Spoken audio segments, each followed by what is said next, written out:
ان سے دو میٹھے بول نہیں، مگر تانے دینے ہم فوراً پہنچ جاتے ہیں، ارے اس کے ابا کو دیکھو 50-60 سال کی عمر میں شادی کر رہا ہے، مگر کوئی یہ نہیں کہتا کہ اس کے ابا کو دیکھو 50-60 سال کی عمر میں اکیلا بیٹھا ہوا ہے، اس کا بھی دل ہے، وہ بھی بالکل انسان ہے، جانور نہیں ہے۔ مگر نہیں جناب، ہم تانا تو کرنے میں آسان ہے، اگر کوئی سالگرہ بنا رہا ہے تو اس کی سالگرہ کی خوشیوں میں شامل ہو جائے، نہ کہ ان کو تنقید کر کے نہیں، ان کی کچھ لوگ خوشیوں کو بہت برباد برا کر دے۔ سمجھتے ہیں کہ بلکہ جو بنا رہا اس کو بھی ایسے لتے لیتے ہیں، اتنا سناتے ہیں۔ تو بھائی یہی تو میں کہہ رہا ہوں نا، ہمارے یہاں ہم کیا کر رہے ہیں، یہ ملک بہت اچھا ہے، عوام بہت اچھی ہے، مگر کیا ہے کہ ہمیں چیزوں کو ہمیں گھمایا جاتا ہے، ہم بڑے بھولے قوم ہیں، ہم وہ معصوم قوم ہے کہ آپ یقین کریں آپس میں 1 منٹ میں لڑ لیتے ہیں، اور پھر 2 منٹ بعد پتا لگتا ہے کہ اگر کہیں زلزلہ آ گیا تو ہم اپنی یہ لڑائیاں تو ہے۔ بھول کے فوراً جا رہے ہوتے ہیں اس زلزلہ کی جہاں پہ لوگ ہیں متاثرین ہیں ان کی مدد کرنے، پھر ہم بالکل، بھول اس سے جاتے بھی ہیں کہ ہم، شیعہ ہے یا سنی ہے۔ یہ حقیقت ہے، یہ تو حقیقت ہے کہ ہم وقت پہ کھڑے ہوتے ہیں پھر ہم بھول جاتے ہیں، اور مگر امداد افسوس کرنے میں، نا، لیکن ہم آپس میں کیوں یہ جو وقتی بھی لڑائی ہے تو یہ کیوں نہیں ہونی چاہیے؟ اچھا ندیم صاحب یہ بتائیے کہ آپ کے خیال میں آنے والے دنوں میں حکومت کس قسم کی آئے گی، اور الیکشن کے بعد کون سی حکومت حکمرانی کرنے آئے گی؟ دیکھیں اس وقت جو حکومت جو بھی آئے گی، کیونکہ انٹرم گورنمنٹ جو ہوتا ہے عارضی طور پہ جو حکومت بنائی جاتی ہے وہ عموماً بنائی جاتی ہے ان لوگوں کی جو غیر سیاسی ہو، تاکہ کوئی الزامات نہ آ سکے کہ جناب ان کے اثر و رسوخ جو ہے استعمال ہوئے تھے اور فلاں پارٹی نے اس لیے جیتا۔ تو بہتر ملک اور قوم کی مفاد میں یہی ہوتا ہے کہ جناب آپ عارضی طور پہ یا کچھ مہینوں کے لیے جو آپ حکومت لاتے ہیں وہ نان پولیٹیکل ہو، غیر سیاسی ہو۔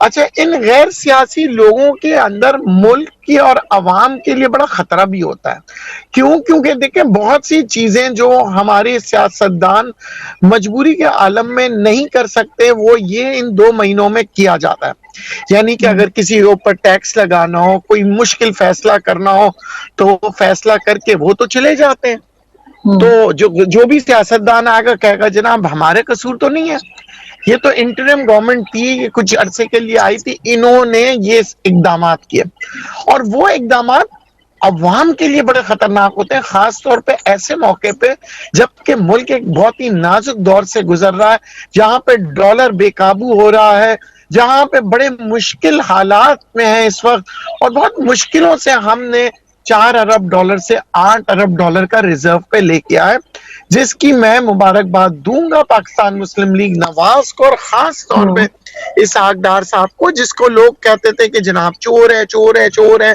آج تک تو مجھے پتہ ہی نہیں لگا کہ کون چور ہے کون نہیں ہے۔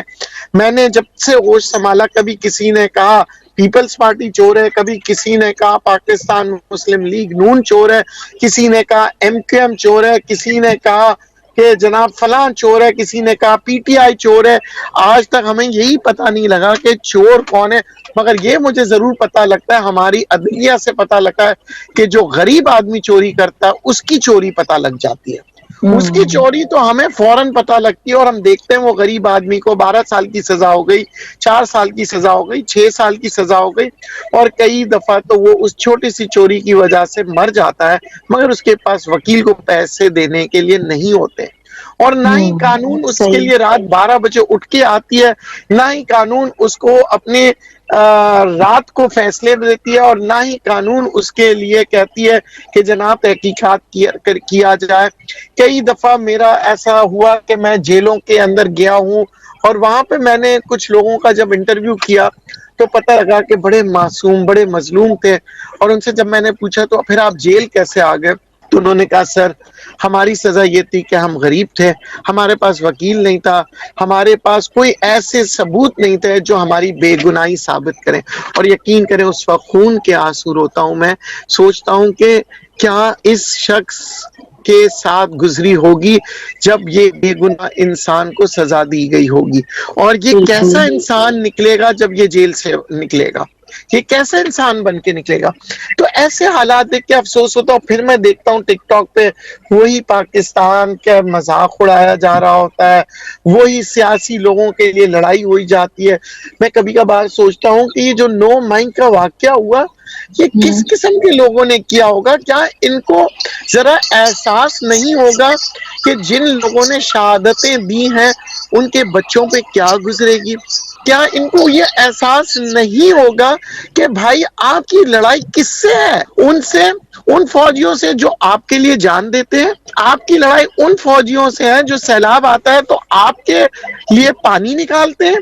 جناب دیکھیں ہمارے یہاں مسئلہ یہی ہے کہ آپ 2 منٹ میں مجھے ہیرو بنا دیں گے اور 2 منٹ میں مجھے کہہ دیں گے چور, کہ ندیم صاحب جی ہے جناب چور ہے, اور 2 منٹ بعد کہیں گے ندیم صاحب سے دنیا کا فرشتہ نما. یہ کیسی قوم بن چکے ہیں ہم؟ آج ہمیں اپنے آپ کو بدلنا پڑے گا. دیکھیں آج ہم الیکشنز کی بات کریں, آئندہ آنے والے دنوں میں آپ کو بتاؤں جو حکومت اگر پاکستان کو ترقی کرنی ہے, اور میں یہ دیکھ رہا ہوں پاکستان کی ترقی, کیونکہ میں جب عوام سے ملتا ہوں تو میں عوام سے پوچھتا ہوں کہ بھائی آپ کس کو ووٹ دیں گے؟ وہ کہتے ہیں جناب جو کام کرے گا ہمارے لیے ہم ان کو ووٹ دیں گے. اب یہ میں آپ کو ایک مثال کے طور پہ بتاؤں, پیپلز پارٹی آپ دیکھیں لگاتار بسیں لگا رہی ہیں اور لوگوں کو بڑی سہولت ہو رہی ہے, لوگ بڑے تعریف کر رہے ہیں, مگر جو بس اور ٹرانسپورٹ کے جو مارے ہیں, جو شکایت کرتے تھے پہلے, ان کو جب آرام پہنچے گا وہ کہیں گے جناب میں تو پیپلز پارٹی کو دوں گا کیونکہ مجھے بس مل گیا. مگر دوسرے آدمی کہیں گے جناب ہم پیپلز پارٹی کو ووٹ نہیں دیں گے کیونکہ میرے گھر میں تو پانی نہیں آیا.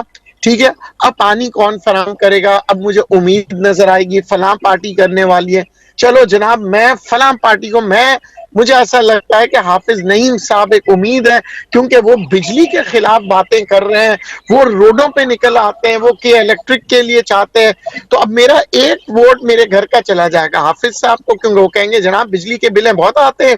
میرے بچے کہیں گے ابو تو ہمیشہ چیختے رہتے ہیں پنکھا بند کرو, لائٹیں بند کرو, ٹی وی بند کرو, موٹر مت چلا. تو یار اللہ کرے حافظ صاحب آ جائے تاکہ بجلی کی قیمت کم ہو, کیونکہ وہ ہم نے ان کو دیکھا ہے لڑتے ہوئے. تو اب میرے گھر میں سے ایک بچے نے ووٹ دینا ہے حافظ صاحب کو, ایک بچے نے دینا ہے جناب میں تو یونیورسٹی جاتی تھی تو مجھے بڑا پرابلم ہوتا تھا, میں بس آ گئی اب میری بیٹی کہے گی میں تو پیپلز پارٹی کو دوں گی. اب آپ دیکھیں گے جو ووٹ بینک ہے کیسے ڈائیورسفائی بن رہا ہوتا ہے. میں ایک اکانومسٹ ہوں, میں یہ کہوں گا کہ جناب نواز شریف والوں نے بڑے اچھی طرح سے اس مشکل وقت میں جہاں دنیا بھر کہہ رہی تھی ڈیفالٹ ہو رہا ہے, انہوں نے ڈیفالٹ سے بچا لیا. ٹھیک ہے جناب میرا ایک ووٹ چلے جائے گا. میری بیگم صاحبہ یہ کہے گی جناب پی ٹی آئی والے بہت اچھے ہیں, پی ٹی آئی بہت اچھا کر رہا تھا تو بیگم صاحبہ کا پی ٹی آئی. تو ہمارے یہاں ایک مکسڈ حکومت آنے کو ہم دیکھ رہے ہیں, اور یہی وجہ ہے جب مکسڈ حکومت آتی ہے تو ملک کے لیے بہت اچھا ہوتا ہے. اس کی وجہ یہ ہے کہ ہمارے یہاں پہ دیکھیں نا, ہم نے جب بھی کسی ایک شخص کو ووٹ دیا ہے وہ اس نے ہمیں نا امید کیا ہے. ہم نے بہت, آپ کراچی کی بات کریں پوری کراچی نے ایم کیو ایم کو ووٹ دیا تھا ایک زمانے میں, پھر کیا ہوا افسوس ہوا, ارے بھائی ہمارے یہاں تو کوئی مسئلہ نہیں ہوا, وہی اردو اسپیکنگ کر کے مگر وہی ہو گیا. کبھی یہی مہاجر جو ہے کبھی پیپلز پارٹی میں بیٹھے, کبھی آپ نے پاکستان مسلم لیگ نواز میں بیٹھے, سارے میں بیٹھے, کبھی کہا مجبور ہے. تو اب ہم کہتے ہیں ٹھیک ہے ہوں گے بےچارے مجبور, مگر کیا اب ہم اپنے آپ کو اور مجبور تو نہیں کر سکتے. مگر کچھ لوگ کہیں کہ نہیں جناب ہم تو مہاجر پیدا ہوا مہاجری کو دیں گے. تو اس طرح ووٹ بینک جو ہے کچھ مہاجروں کا چلا جائے گا, کچھ مہاجروں کی طرف آ جائے گا.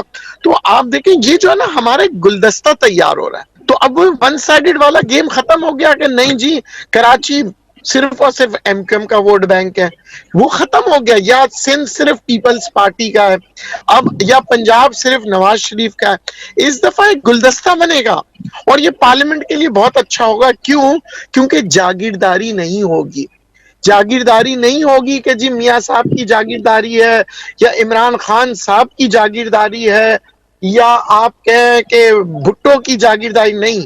اب وہ عوامی نمائندے اور مختلف عوامی نمائندے جب آئیں گے تو ہر کسی کو کارکردگی کی بنیاد پہ کام کرنے پڑیں گے. کیوں؟ کیونکہ موقع بھی ملے گا, اپنی جی کارکردگی دکھانے کا موقع ملے گا ان سب موقع کو. ملے گا. دیکھیں اور پھر کیا ہوگا, بحث اور مباحثے سے چیزیں بہتر ہوں گی. اسمبلیوں میں بیٹھ کے پھر یہ نہیں کہا جائے گا جناب ہمارے لیڈر عمران خان صاحب نے یہ کہا ہے تو سب کہیں گے لبیک. نہیں، استغفر اللہ، ایسا نہیں ہوگا. کوئی پیر صاحب نہیں بنے گا. جناب ہمارے میاں